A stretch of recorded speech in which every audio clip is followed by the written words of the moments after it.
find a name for a Full House fan. Like, what kind of name would that be? Like Flausian? a Full Houseian?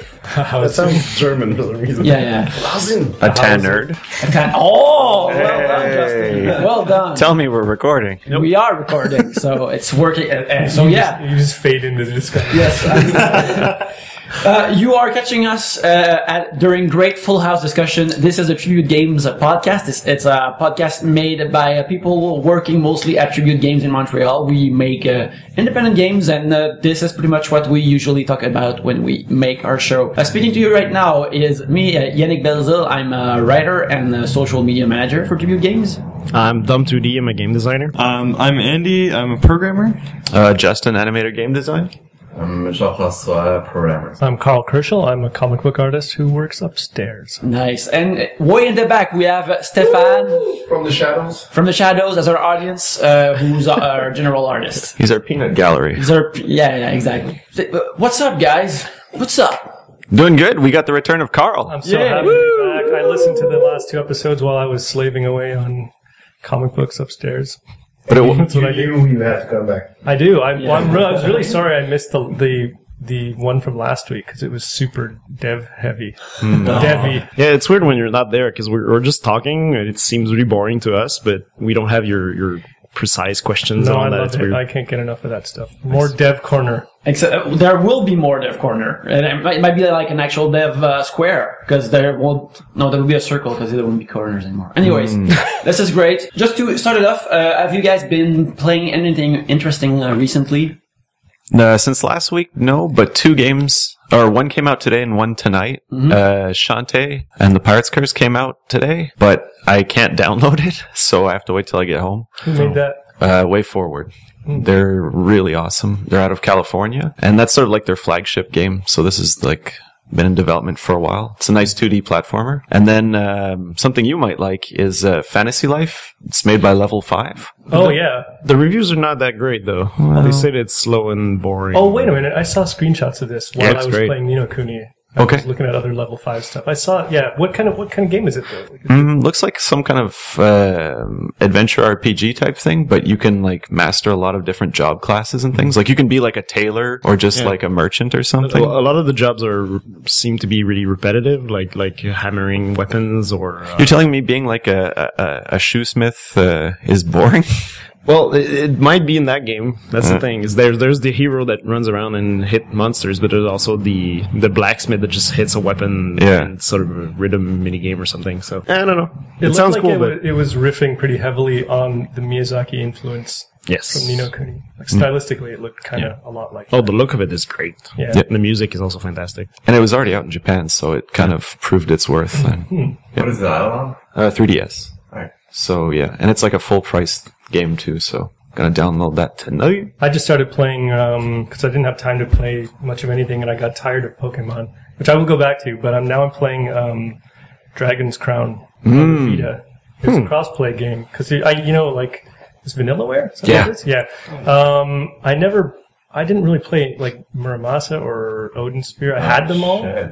Muramasa's Are they awesome. good? Yeah. I have them because Dragon's Crown was free on PS Plus, so I grabbed it because I think the look of all their stuff is amazing. Like I don't even know how they achieve that 2D animated. It looks like puppet. Yeah, like at times It's magic and puppet animation. Anyway, so I'm playing Dragon's Crown on the PS Vita, but I'm only like half an hour into it. It's weird because I played it on PS3 this week, just like out of the blue. And I think it's good, but how is it on the Vita? Because there's a lot of stuff happening on screen, right? Yeah, it's totally fine. What I've noticed, it's because the game's identical, right?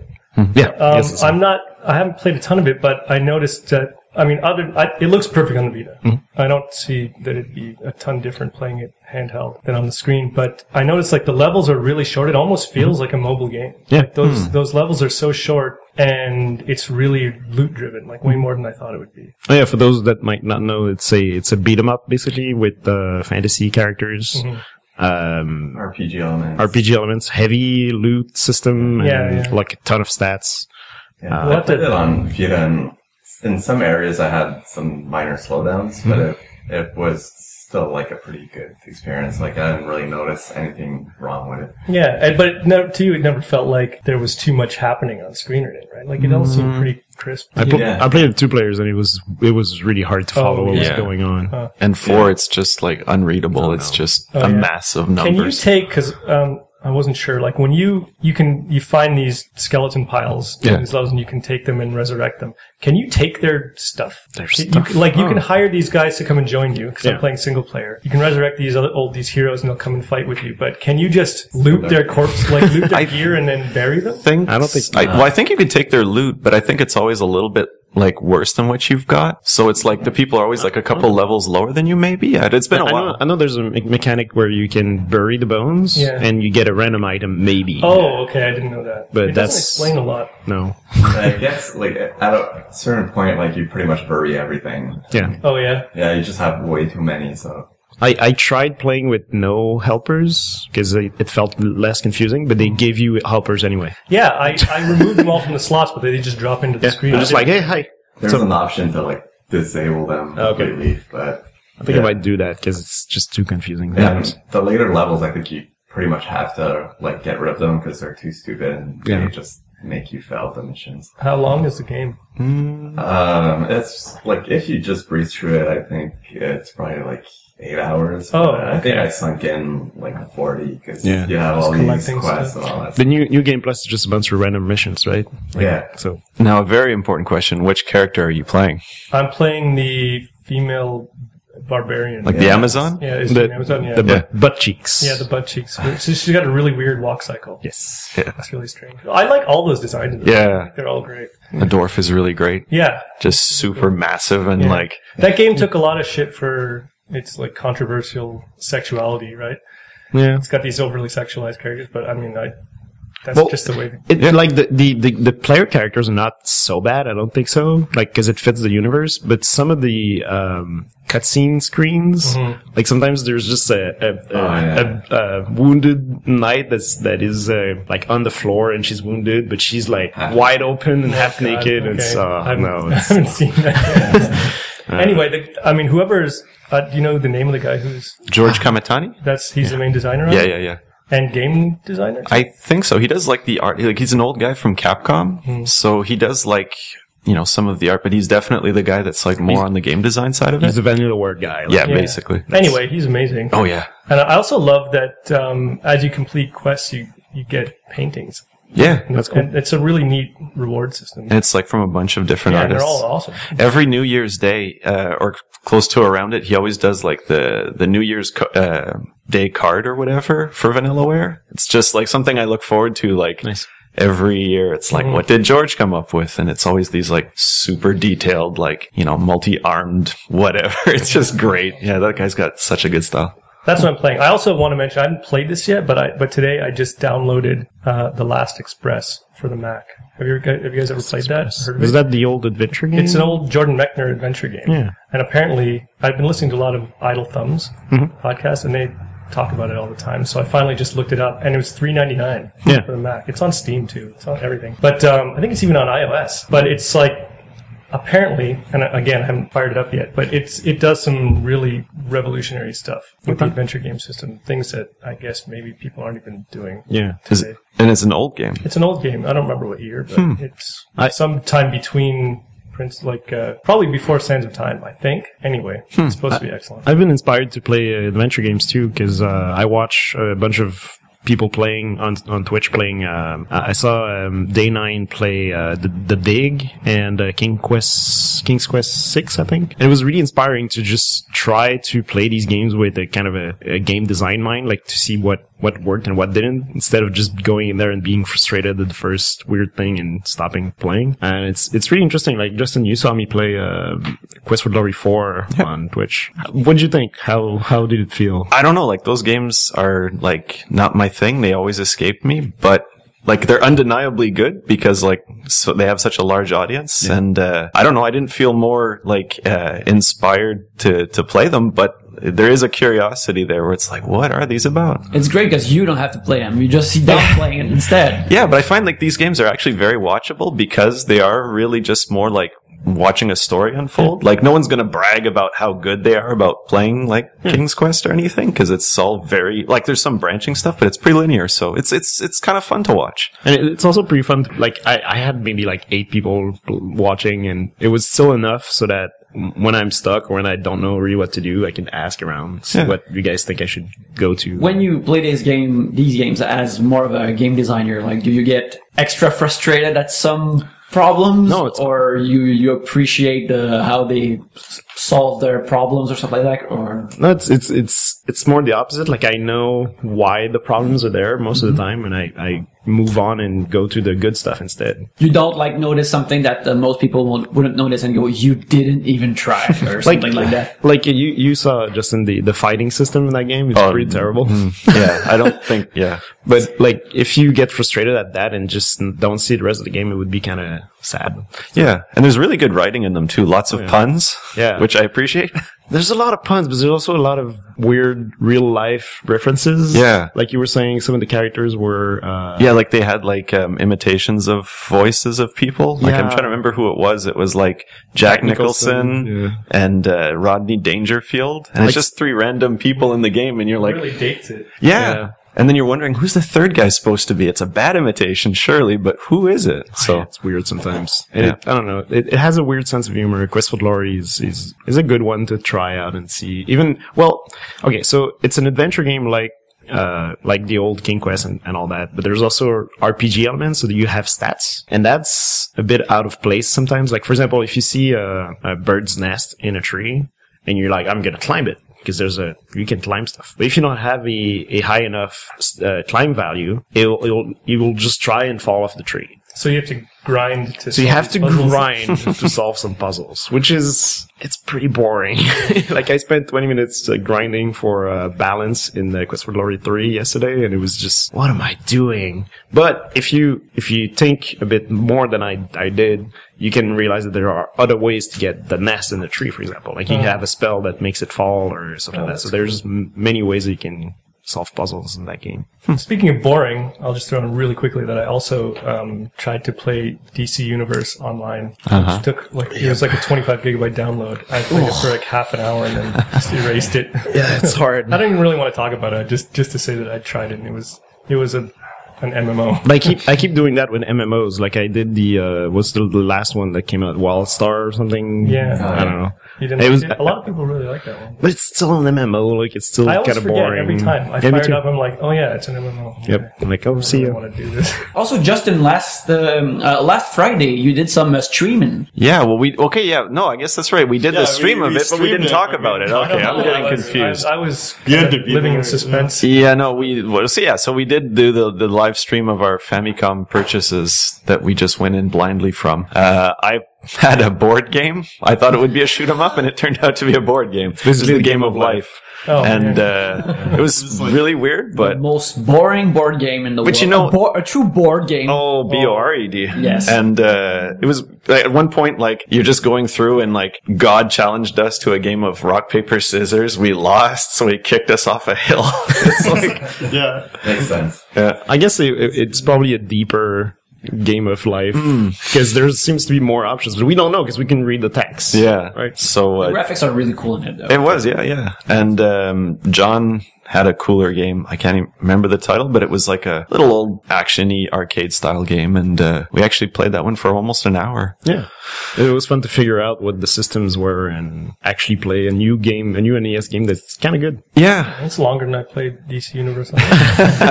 And it was, I think what was cool about that though is it really kind of like harkened back to like when you were a kid and you only had one game to play, and even if it wasn't that good, you still like, well, it's the only thing I got, so we were a little more invested in it and thought, well, let's just keep playing it until we get good at it. So it did sort of have that nostalgic feel of like when you rented something and you weren't sure and you're like, well, let's give it a shot. And yeah, I don't know, it was fun. Yeah, we'll try to do that again. We'll try to find more random cards. Like I watched your stream yesterday. Yeah, you we'll and Andy. do it again. Actually, when I'm finished here, I'll probably go back upstairs and we'll turn that thing on again. I'm trying to decide.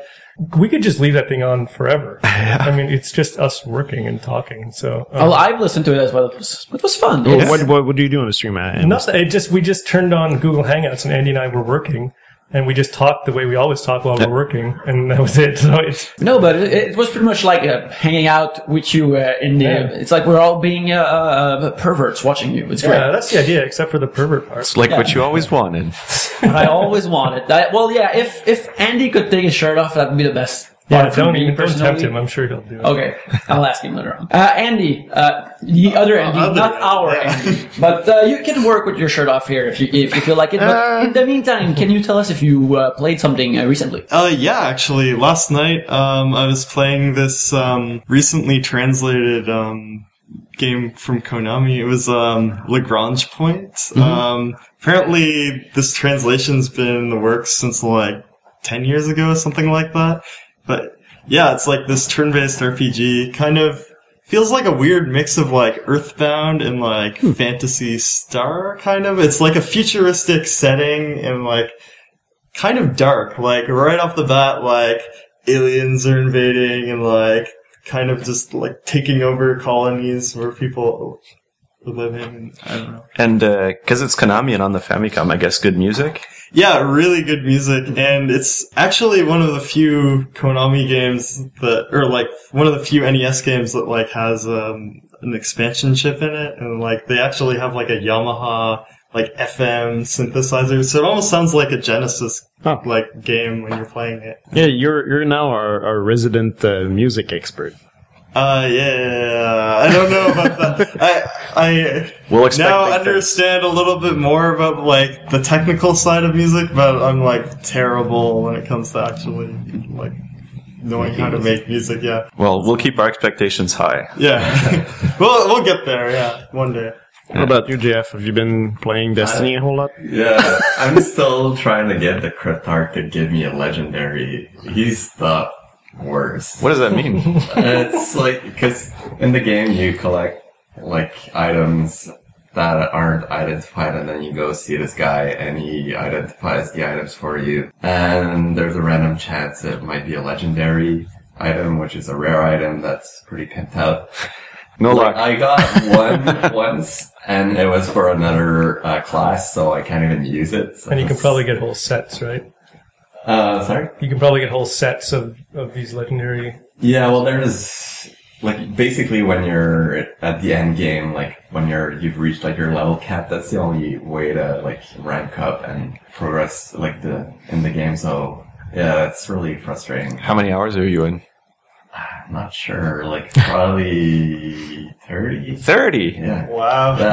Jeez. Here's a semi-dev question. Do you think that item is randomized when you go to the Cryptarch or when you find it out on the field somewhere? And why? I'm pretty sure it's when you go to the Cryptarch, because I believe if you were to level up, like it'll actually give you an item that fits. So if you were to level after you found it, it would change, right?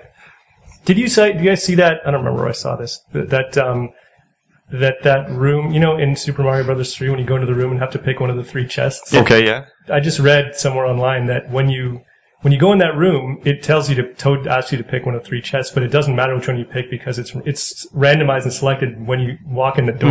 Oh, wow. So it's just fucking with you. It doesn't matter which chest you pick. I've heard something about like Mario Party too, where like the dice, when you go to like roll the dice, it's already like got the number figured out. So you just like hit a block for no reason. It's like all the mobile games these days. It's like, open one of these 3 chests, you might get something rare, but no, it's all set. Huh. So like if you saved it on like an emulator, no matter which one you picked, it's always going to be the one they decided for you? Yeah, I think it's so. going to be You should random test it. every time, but Well, it's it'd going to be the same item. it's random before you enter the room. Huh. As soon as you enter the room, and then if you saved it, I guess, You could check should if test it. That's your Yeah. mission for this week. Nice. I got something to do.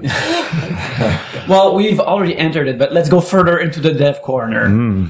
Carl? Dev corner. Dev corner. I wish we had sort of a Reggie Watts-like theme song that you would make for us. But We're going to get Andy on it. Yes. That's your homework for this week. So yes, Dev Corner. Like Carl, you requested the Dev Corner questions. So what are they, please? Oh, I had one question. I have many questions, but Yes. didn't you say this one? You kind of answered this already.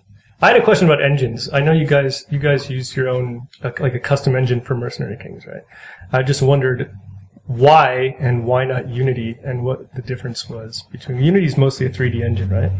Yeah, well, when we were kind of deciding what engine we should use, I think there weren't that many options at the time. Like 3 years ago, there was Unity, but it was mostly 3D. Not like pricey, but it was still like an expense. And since we only had like a 2D game, we didn't really need the power, like the 3D and all that stuff. So it was fairly easy to build an engine on our own. And the ports, right, were not supported super well back then? Yeah, exactly. One of our main objectives was to release on consoles. And at the time, Xbox Live Arcade was kind of the big thing for downloadables. And XNA was the only framework that would allow you to release on Xbox. And we ended up not being on Xbox. Yeah, well, we were on Xbox, but it was on Xbox Live Indie Games, which is total garbage. It's like a cesspool. Well, it became garbage. It was fine at the time. It was always I think garbage. it was pretty garbage. Because it's open to everybody. Yeah. And it's pretty easy to come up with a just shit Minecraft game. clones and zombie things. And I think at the time it wasn't even Minecraft clones. It was like really shitty games made in Paint. And, Or like some sort of like Avatar Yep. fighting games. Or like dating sims. So if you had to do it again now, and you hadn't built an engine, would you just build one from scratch again? It really depends on what you're hoping to achieve. I think, like, I would recommend people go with Unity, especially with all the 2D tools that they have, and they're pretty on the ball with having ports for all these consoles now. Yeah, with that said, we don't want to reproduce the same mistakes we did with XNA, where we were kind of stuck with our ports. We had to kind of wait for people to solve that issue for us a little bit. So, we weren't kind of free to release on whatever system we wanted. So that's kind of like our plans, like in the near future, to build an engine in C++ and then tackle the ports on our own. Yeah, have more freedom and not have to wait for people to solve our issues for us. So, okay, so back a step then, like what does building an engine actually entail? Like where do you even start or something like that? Is it just all processing inputs and like telling, like mapping where things go on the screen? Well, You open a bracket. Like I'm asking as a complete bracket and then- noob, but like I'm actually curious, like where do you even... I don't know either, by the way, so don't worry about it. basically, like a game engine is a way to tell like a computer like how to draw your game. Then you handle inputs to like match them to actions in the game. You need like a sound engine of some sort to play sounds and music, and networking, and just a bunch of modules. So could you, and all that's from scratch, or do you like steal bits and pieces from here? Like if I was building a website in CSS or whatever, I'd probably just grab chunks of code I found elsewhere that was sort of useful and then kind of like work it backwards to suit my purposes, and then it would be a jumble of that kind of thing. You know? Or do you start from nothing? So I find like a lot of engines are usually based on top of like frameworks. Usually there's like, for instance, there's SDL, which is like a windowing library that does a lot of like the common stuff you'd want to make for a game engine. So like input handling, being able to like make a window and like draw onto it, audio, and just like some of that stuff. Yeah, it's like useful to leverage someone else's library because they've already ported it to other platforms.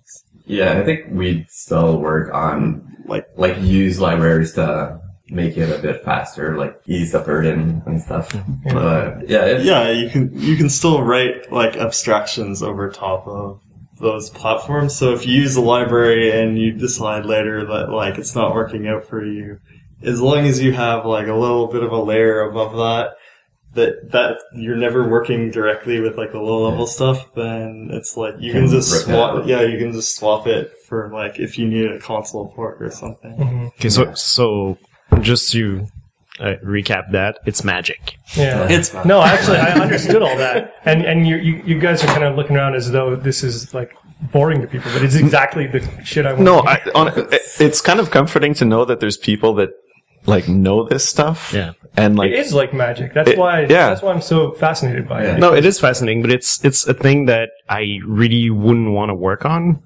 because it seems like way too like hands-on on all the technical side of things, and I'm not bored. I'm just like I don't have the headspace for that. It's useful to like make an engine for a game or like actually have like a use in mind. If you're just making an engine for the sake of it, it's gonna go nowhere because like I don't know, lots of people fall into that trap. Like, Try to make an engine for everything. I think if you're starting out or like even for like small teams, I wouldn't recommend doing your own thing. I would say go with Unity or like Unreal. Yeah, whatever. There's like tons of options out there.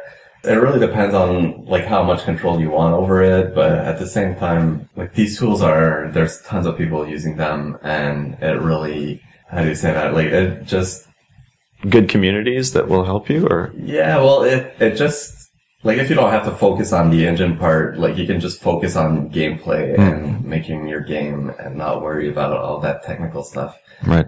Yeah, in our case, I think we're at that point where we kind of need something more bare bones or like more catered to our needs. So that's kind of why maybe we'll switch to like our own thing again. So Rewrite it. our engine would be way specialized for 2D, right? Yeah, if like I would never do a 3D engine. Like I would go with Unreal or Unity, but since it's a 2D game, it's fairly simple to hit something out. I'm satisfied. I actually have a really good question for next Dev Corner. Oh. Save it. Nice. Excellent. Besides that, we usually talk about what we're up to. So, Dom, you've been working with Andy now for doing the prototype stuff, I believe. So, what are you guys working on right now? We haven't connected a whole lot to it in the work that we've been doing because I've been trying to figure out how the level generation should work design wise while you're working more on the details on the tech side, right? Yeah, right. So right now I'm just kind of like, well, for one, I'm still kind of just getting acquainted with the engine a little bit more and like, yeah, I don't know, just kind of figuring out some details we want to work out to make it easier to do the Procedural level generation. Yeah, procedural generation. Andy, when you came in here and you started working with that engine, did you secretly think this is a shitty engine? Wow, that's direct. Wow. Did you think you can be honest. I think it was well designed and like I think it was. Look at you, just shit stirring. Kind of like with I didn't expect him to like a run and gun kind of game in mind, and I think it suits that purpose like really well. Cool. Yeah, and I think it can suit. At first it was designed for Wizard, which is really not that mercenary things. So, yeah. Yeah, that too, yeah. Sorry, I just... Okay, you're fired as well. At least one person is fired every week. Yeah. When JF is on the podcast now, he fires people. Yeah. Still making levels, seeing the light at the end of the tunnel. Finally? Yeah. Like it's... You mean in your work? You not dying. No.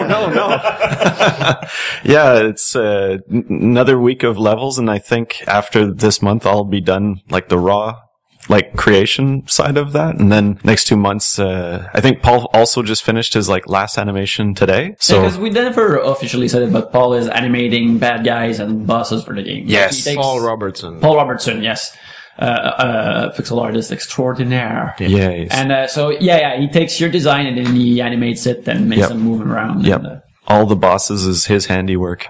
And as expected, it's amazing. Yep. So it's going to be another 2 solid months of work. It's going to be like, I think the bosses will be the biggest addition for the next little while. And then, of course, playtesting and balancing and all that fun stuff. So, but at least for a level sort of design side of things, it's going to be done by the end of this month. And Jeff, you've been managing Kickstarter stuff. Oh, yeah.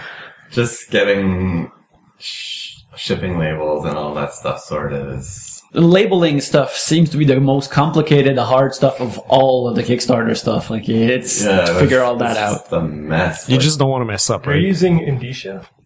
Sorry? There's a company called Indicia that we use to ship stuff in the studio. And it basically, like, it's a piece of software and you plug in your stuff really quickly. and it just spits out, if you have a little zebra printer or thermal printer, it just spits these things out. They're ready to go postage. You just have a fund of postage. And Where were you at the start of the week? upstairs. And you just slap it on the labels, and then we take a giant cart of stuff and just dump it. I'm seeing Jeff's eyes light up, and it seems like that might be Stars and tears. Yeah. We'll talk about it. Yesterday I thought I had a solution, and it was all It involved sort of whiskey and a gun.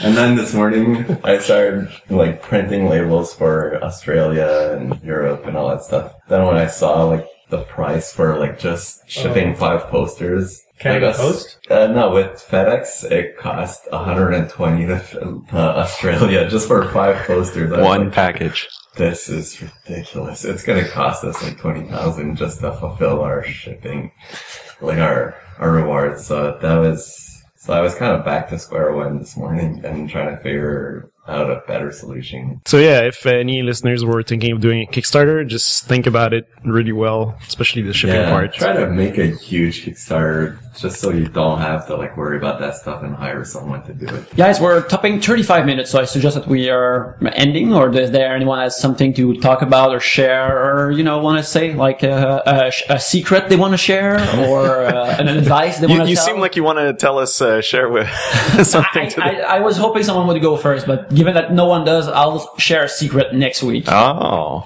So, guys, Dom looks at me like it's a cliffhanger. It brings people back. It's the cheapest cliffhanger of all time. It's a cliffhanger without any stakes, which are the best kind. There's gonna be a secret. There's gonna be a secret. Yeah. Anyways, guys, where can we find your work on the internet this week? Or we'll find you, because we can find your work at Tribute Games, but where can we find you on the internet? I also draw some stuff and put it on Twitter at Dumb2D sometimes. There you go. Yeah, I post stuff at like Eggboy Color on Twitter. Yeah. Justin_Sear, CYR. Follow me on Twitter at JF Major with a 0 instead of an O. Well, I'm at Carl Kershaw on Twitter and Tumblr and all over the place. Oh, also, if you are or know a background painter, maybe you should contact me, not for any reason. Yeah. And check out your comic book too. Yeah, That's in stores now. So you burned the other one? Burn out the other one? Well, I don't... Yeah. We'll see. We're halfway through issue 3 now. We'll see what happens. Yes. But if you are a background painter or no one, feel free to get in touch. All right. You can find me at Enic Belzil. I take pictures of what is happening in this wonderful company and say silly stuff about television that I watch. Also, you can find Tribute Games at Tribute Games, where we keep you updated on these new episodes and what we're working on. Please give us a review on iTunes so the show may live and become more popular. And that's pretty much it. Follow us on Twitch at Tribute Games also. Yes, it's on Twitch, where we often stream games, and so... Not so often, but at some point we'll do it often. We'll do it more and more and more. So thanks for listening, and we'll see you next week. Bye, everybody. See ya.